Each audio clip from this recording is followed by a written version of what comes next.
নমস্কার বন্ধুরা, আজকে অনেক দিন হলো আমি ভিডিও দিতে পারিনি।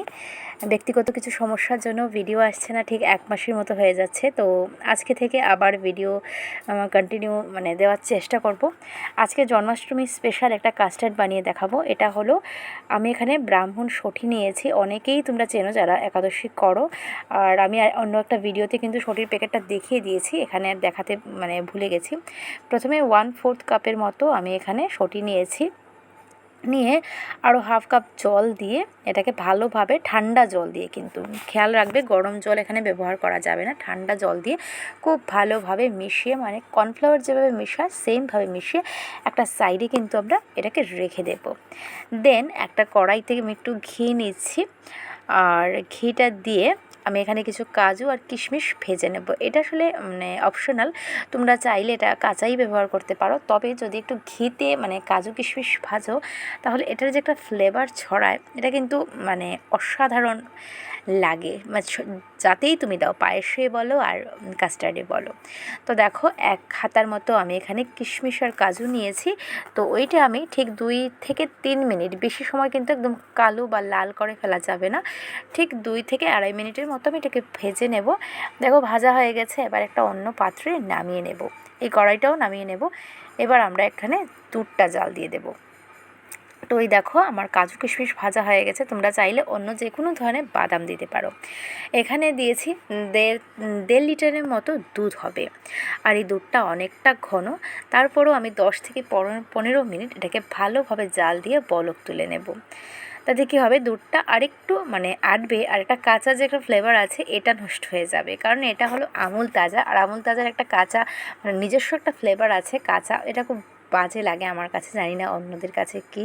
তার জন্য একটু ভালোভাবে জাল দিয়ে দেবে। দিয়ে দেওয়ার পর দেখো খুব সুন্দর বলক উঠে গেছে। এবার এখানে অ্যাড করছি আধা বাটির মতো চিনি।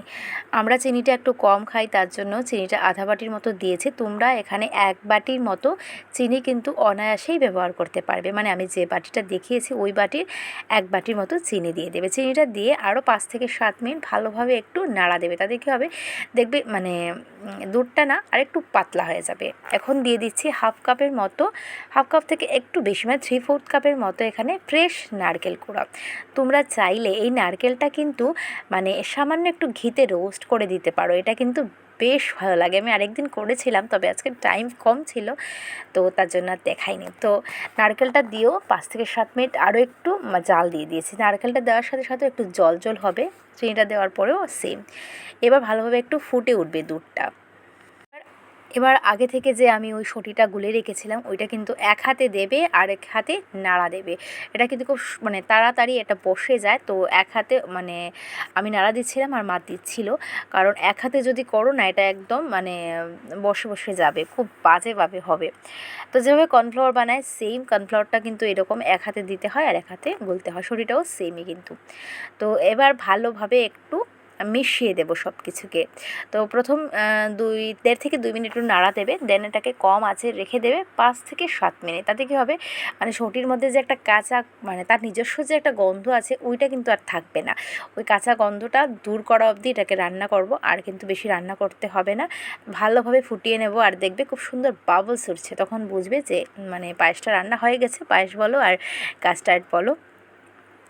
এবার গ্যাসটা বন্ধ করে দিয়ে 5-7 মিনিট হয়ে গেছে, গ্যাস বন্ধ করে দিয়ে কাজু আর কিশমিশটা দিয়ে দিয়েছি। যদি গ্যাস জ্বালানোর মধ্যে দিতাম, তাহলে কিশমিশ অনেক সময় দুধটা কেটে যেতে পারে, তার জন্য। এবার একটা ছড়ানো পাত্র নিয়েছি, পাত্রেতে আমি একটু ঘি ব্রাশ করব, যেটাতে রাখবে সবসময় একটু ঘি, যদি ব্রাশ করে নাও, তাহলে তুমি যখন সার্ভ করবে বা কাউকে দেবে, তখন ঘির যে একটা ফ্লেভার, ওইটা কিন্তু ওর মুখে আসবে, বেশ ভালো লাগে। এমনি কাজু কিশমিশের মধ্যে ফ্লেভার পাবে, আর তার মধ্যে তুমি যদি কন্টেনারের মধ্যে একটু ঘি ব্রাশ করো, বেশ ভালো লাগে। ঘি আর পায়েসের বা কাস্টার্ডের কম্বিনেশন কিন্তু বেশ ভালো লাগে আমার। তো দেখো, এবার খুব তাড়াতাড়ি ঠান্ডা হয়ে যাবে, কারণ ভোগ লাগানোর আছে, তার জন্য আমি ওই পাত্রটা রেখে দিলাম। এবার আধা ঘন্টা 1 ঘন্টার মধ্যে খুব সুন্দর সেট হয়ে যাবে। দেখো ঠান্ডা হয়ে যাওয়ার পর একদম ক্ষীরের মতো লাগছে, আর এটা তো ক্ষীরের মতো লাগছে। আর একটা আমি দেখাচ্ছি, আরও যে যতটুকু ছিল, এটাকে আমি একটা পাত্রে, একটা বাটিতে রেখে দিয়ে ফ্রিজে রেখে দিয়েছিলাম। এটা একদম কাস্টার্ডের মতো, কাস্টার্ড কেকের মতো হয়ে গেছে। আমি কাস্টার্ড বলতে পারো, পুডিংও বলতে পারো, তাই না, আমি ভুলভাল বলছি কিনা, পুডিং বলা যায়, হ্যাঁ। সটির পুডিং কিন্তু খুব একাদশী পুডিং খুব সহজে এটাকে বলা যায়। দেখো জাস্ট লুক, মানে এত সুন্দর একটা পুডিং ঘরে সামান্য কিছু জিনিস দিয়ে, আর একাদশীর দিনে বেশ ভালো লাগবে এটা খেতে। আর সামান্য কিছু রোস্টেড কিশমিশ আর কাজু দিয়ে এটাকে সার্ভ করে দিলাম। আর এই তো একটু কেটেও দেখাবো যে এটা অসাধারণ মজার হয়। আপনারা একাদশী বা জন্মাষ্টমী যে কোনো উপবাসে এটা বানিয়ে নিতে পারেন। আজকের ভিডিওটা ভালো লাগলে আমার চ্যানেলটা সাবস্ক্রাইব করার অনুরোধ রইল, আর পাশে থাকা বেল আইকনটা বাজিয়ে দেবেন যাতে সবার আগে এই ধরনের ভিডিও আপনার কাছে চলে যেতে পারে। ভিডিওটা ভালো লাগলে একটা শেয়ার করে দিতে পারেন আপনার বন্ধু বা আত্মীয়দের মধ্যে। আবার দেখা হবে এই ধরনের নতুন ভিডিওর সাথে। সবাই ভালো থাকবেন, সুস্থ থাকবেন, একে অপরের খেয়াল রাখবেন। টাটা।